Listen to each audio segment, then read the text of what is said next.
Olha, vamos imaginar a cena. Mais de 100 mil pessoas, torcedores fanáticos, um time que não perdeu um jogo sequer jogando em casa, valendo o título. Em 1977, o palco estava todo montado para uma consagração. Só que o que aconteceu ali foi uma das viradas mais espetaculares da história do nosso futebol. Agora, para pensar um pouco. Como é que um time consegue ser campeão sem marcar um único golzinho em 120 minutos de jogo? Nada. Nem no tempo normal, nem na prorrogação. Parece, sei lá, coisa de filme, né? Impossível. Mas olha, foi exatamente isso que rolou. Pois é. Em 1977, o São Paulo não só achou a resposta para essa pergunta impossível, como escreveu essa resposta na raça, com suor, no gramado do Mineirão. E a gente está falando de um estádio que estava pulsando, sabe? Com a energia de uma torcida adversária que, assim, não se calava por um segundo. Então, para a gente entender essa história direito, temos que ir pro palco da batalha, né? O Mineirão. E naquele dia, o estádio era muito mais que um campo de futebol. Era uma fortaleza. Um verdadeiro caldeirão fervendo com a paixão da torcida do Atlético. Então, olha só o cenário. De um lado, o Atlético Mineiro, o Golias da história, né? O time invencível, jogando em casa, com a torcida toda empurrando. E do outro lado, o São Paulo, o Davi, o improvável, chegando ali como quem não quer nada, o franco atirador, sabe? Com uma única missão: calar um estádio inteiro. E a cidade inteira já estava em festa. A crônica da época, olha só que legal, descreveu o clima assim, ó. Belo Horizonte viveu um carnaval autêntico, como se o Atlético já tivesse conquistado o título. Agora, tente imaginar a cabeça dos jogadores do São Paulo entrando em campo com um clima desses. A pressão devia ser absurda. Beleza, a bola rolou e o que a gente viu não foi aquele jogo bonito, aberto, não. Foi uma guerra de trincheiras, sabe? Uma batalha tática, lance a lance, com as defesas levando a melhor sempre. O medo de errar era palpável, maior que a vontade de arriscar. E o relógio, cara, ele parecia que não andava. E o gol teimava em não sair.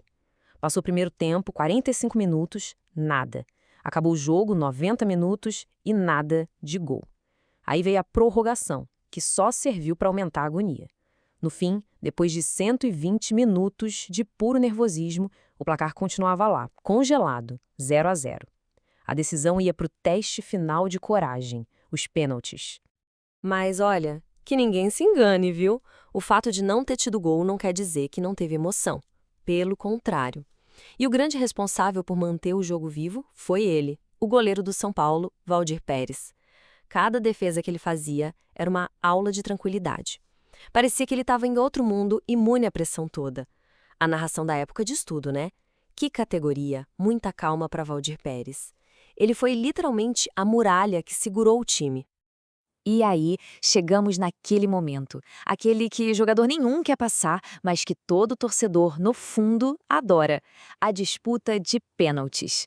Era a hora da verdade. Pensa bem, depois de 2 horas de uma resiliência absurda, o destino do campeonato ia ser decidido ali, naquela marca de cal.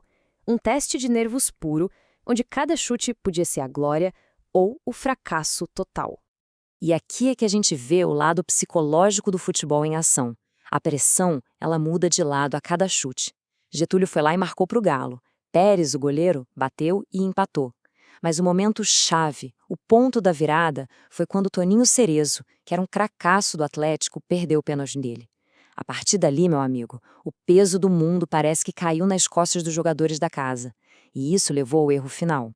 E na hora que aquela última bola voou por cima do travessão, um silêncio. Um silêncio ensurdecedor tomou conta do Mineirão. E no meio daquele silêncio todo, o que se ouvia era o grito de uns poucos heróis que estavam ali para ver o impossível acontecer. O placar final da disputa, 3-2 para o São Paulo. Uma vitória para entrar de vez para a história. E é isso, é a explosão de alegria de quem segurou o grito na garganta por 120 minutos.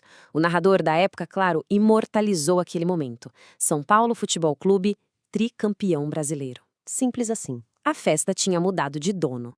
E olha que legal, no meio da festa de um lado e da tristeza do outro, a gente teve uma baita lição de espírito esportivo. O goleiro do Atlético, o João Leite, mesmo arrasado com a derrota, teve a grandeza de falar: o São Paulo também merece o título. Isso mostra que o respeito, sabe, ele pode e deve existir, mesmo na maior das rivalidades. E essa final histórica deixa uma pergunta no ar, né? O que é que decide um jogo desses? É a habilidade técnica? É a sorte pura e simples? Ou é a força mental, a cabeça no lugar para aguentar a pressão? A final de 77 talvez ensine pra gente que, às vezes, a maior vitória não é fazer gols, é simplesmente se recusar a perder.